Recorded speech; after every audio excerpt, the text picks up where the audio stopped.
Page 12, Spanish Caballero. I don't speak Spanish too well. I'm trying to learn, but I don't speak it too well. See, I speak Spanish with a Kansan accent, so doesn't work. At the top of the page, they talk about a term called a tempo. Again, we're back to the Italian stuff again. It simply means go back to the speed you were going before you change speeds. You'll find a tempo is usually after a retardando or something which told you to change speed. And an a tempo will usually come after that to tell you, all right, go back and doing what you were doing. So here in this piece, if you look down at the third line, beginning of it, you see the a tempo? Well, if you look at the second line in the third measure over, you see the rit, R-I-T. So you're going to be slowing down there, and you have a hold there, a fermata. So the a tempo tells you to go back to your speed, because if they didn't put in an a tempo, you'd continue to play it slow. I don't know what that. And so if you look over on page 13, at the end of this second line, the last couple measures, there's another rit. There's no fermata, doesn't matter. There's a retardando, and that means slow down. Well, at the beginning of the third line, above the staff, there's an a tempo.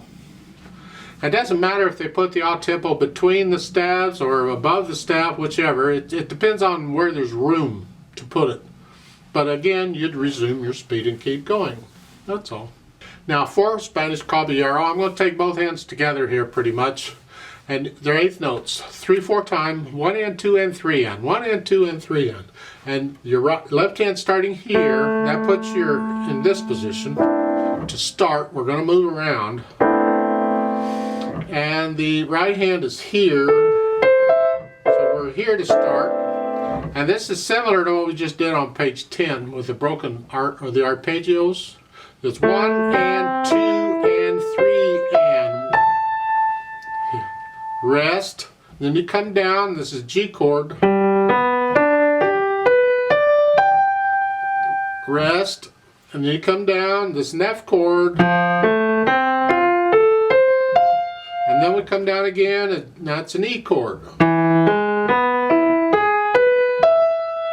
Then we get to the third line, now it's together. The left hand's here in the F position, and the right hand's got to go down here. So you're here, sort of, and it's here. 1 and 2 and 3 and. So you're staying, you're not moving around here, you're just staying there, and 4 and 2 in the left hand.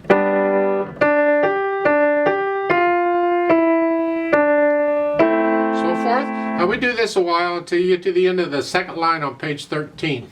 The last couple measures you're here. And on that measure, the dotted half note in the left hand, they give you 2 sets of finger numbers. Well, that means you have a choice. You can finger it 4-2 or 3-1. Whichever is more comfortable for you. Or I suggest 3-1. You'll use that more often in this situation than you would with 4-2 again. Here. And then for the next line, we go back to what we were doing at the beginning. So let's go down to the last line. You're here. Hold that down. It's tied for 2 measures. And then in the right hand, we're doing block chords. We have an E chord, F, G, F. Again, it's just up and down one note. I aim the thumb. I let the other, as you keep my hand in that position, the other fingers do what they go to. The only difference is the black key here. You got to come off of that. But I think you'll find making that adjustment is actually pretty easy to do. So both hands is 1, 2, 3, 1, 2, 3, 1 and 2 and then here the notes are here, but there's a note under it that's 15 MA, which means 8 VA is 1 octave, and it's below the staff, so you go down. 15 is 2 octaves, because 8 and 8 is 15, duh. And so you go down 2 octaves, and that's only for the right hand, or left hand. this hand over here on the bottom part. There. So instead of here, you go down 2 octaves. If your piano keyboard is big enough, if it's a shorter keyboard, you go down and play the lowest E and B you have, whatever they are.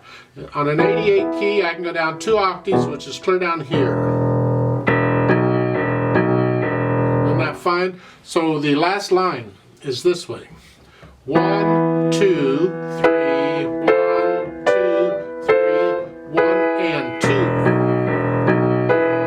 See, and that right hand is not tied. We're going to play it again. And then that's a fermata, so you hang on to that for a while. Now, once you have the notes and the rhythm sort of, then we can do the articulation. The slurs, you just connect these notes. The lifting up between the slurs is built in because you got rests. At the end of the second line, you have a retardando. You can slow down a little bit. And you hang on to that for longer. When I play with a metronome on that dotted half note, I'm going to hold that 6 counts instead of 3. I just double the value. And then we lift up and go on. There's a little bit of silence. You see the double bars at the end of the second line? And you also see them again on page 13 at the end of the second line. Well, a double bar is a symbol in music that is used to indicate a section break. That is, we have music, a music piece of music can be in sections. It's like chapters in a book. Well, we have sections in a piece of music. And a lot of times, not always, a lot of times the composer or editor or arranger, whoever is doing it, will put in the double bars to indicate the end of a section and the beginning of a new section. It doesn't really affect how you play it. It's just letting you know, because knowing the form of a piece is kind of important. You'll understand why later on when you get into more advanced music. It's good to know the form of a piece. So we have the A section is this at the beginning. And that's for a couple made with double bars. Then we go into the B section is this. And then that goes on until the end of the second line on page 13. Then you have double bars, and then we go back to the A section again. So it's like an ABA here. As far as the form goes, it's like a ternary form. Ternary meaning three, ABA, 3 parts. Yeah, okay. So third line, staccatos and accents. It's loud. I don't know that we need the accents. Go ahead and do the accents. And then staccato or legato. These are all short staccatos here, and you can do wrist if you want since it's loud.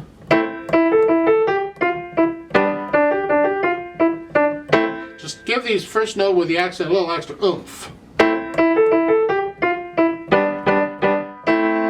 Those are accented and staccato. We want to hear the right hand more than anything else. And then at the top of page 13 you come down to moderately soft, but the accents are still there. It's just not as loud. See, the accent is in relation to how loud you are anyway. So if I'm loud, the accent's going to be really loud. But if I'm moderately soft, the accent's only going to go up to maybe a moderately, just a little louder.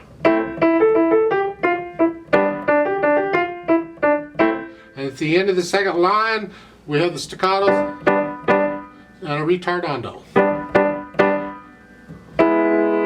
They're not accented or nothing. You're just slowing down.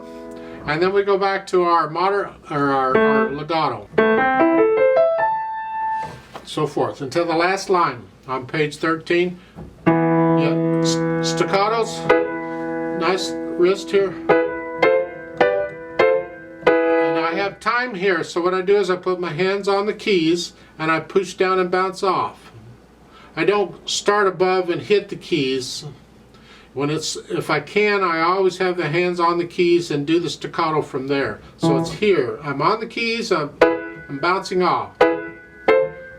Each time I put the hands back on the keys before I play them. And then the left hand, legato there. Then add the dynamics. Well, I sort of talked about them already. It's moderately loud at the beginning, sort of loud, whatever you think that is. That's both hands.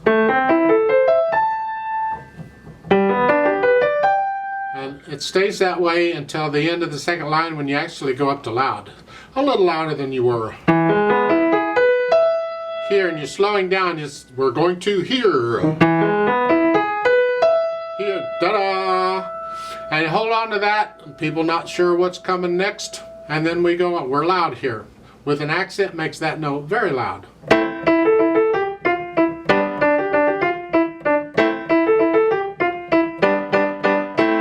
Now we come down to moderately soft. It's almost like an echo. And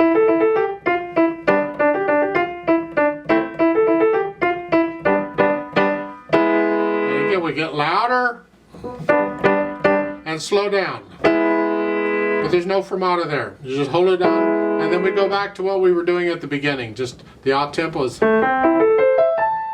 it's moderately loud here. That's what I'm saying. Then the end of let's go to the last two lines on page 13. You're moderately loud, and then here, again, slow down and get louder. No fermata here, just two beats and the rest. And they say broaden. There's terms for it, but we haven't learned them yet. So you broaden out. You play it slower. You broaden it out. So it's here. Just 1, 2. You're not slowing down. You're just playing the whole thing slower. 2. 1 and 2. So forth. It's the idea. That last line is really more like a tag or a coda. A lot of pieces put a little coda on the end. The piece actually ends sooner than that.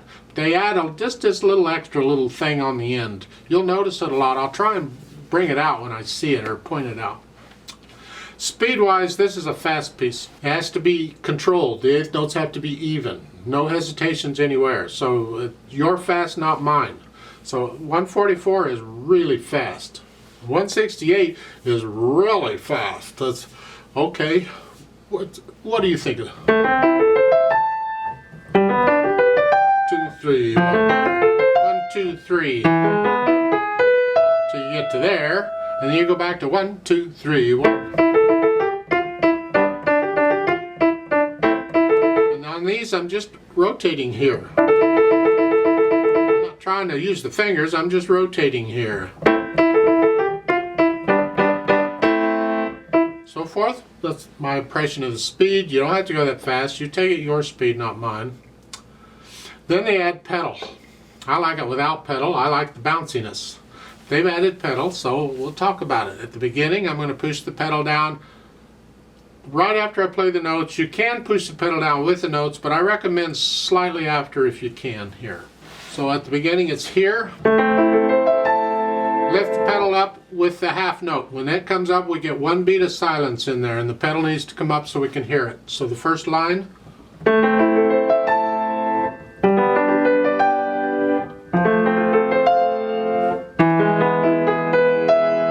And again, lift the pedal up with the hands so we get a little silence here. We're going to a new section. It's like taking a breath. And then we don't pedal this because it's staccatos.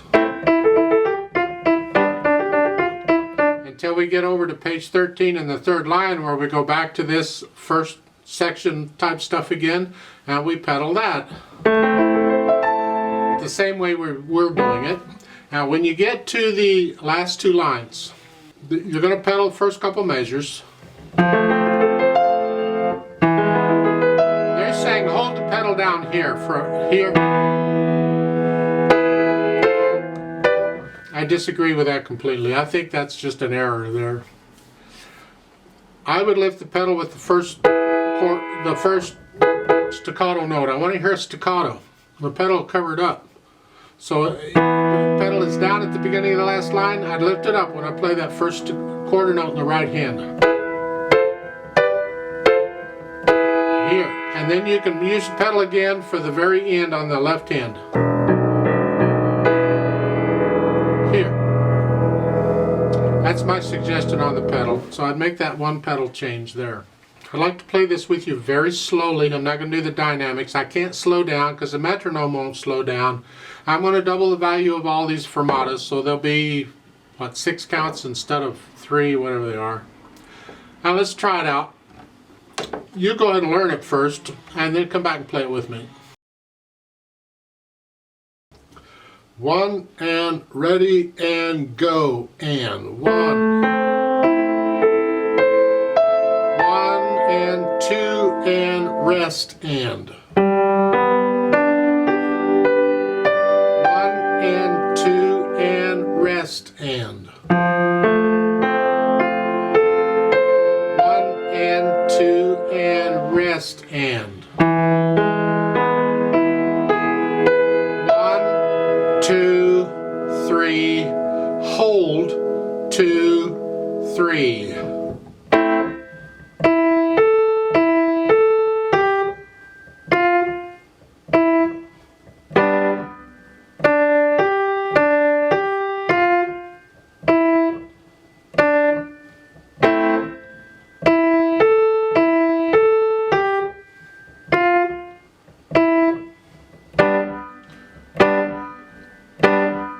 1, 2, 3.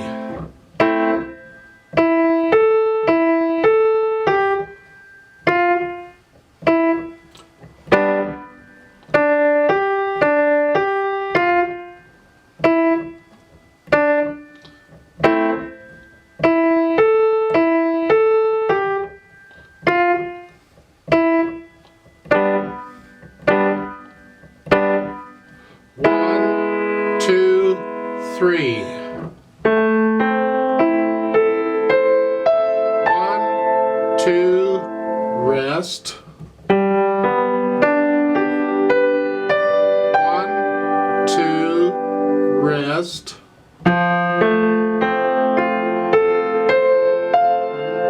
2, rest.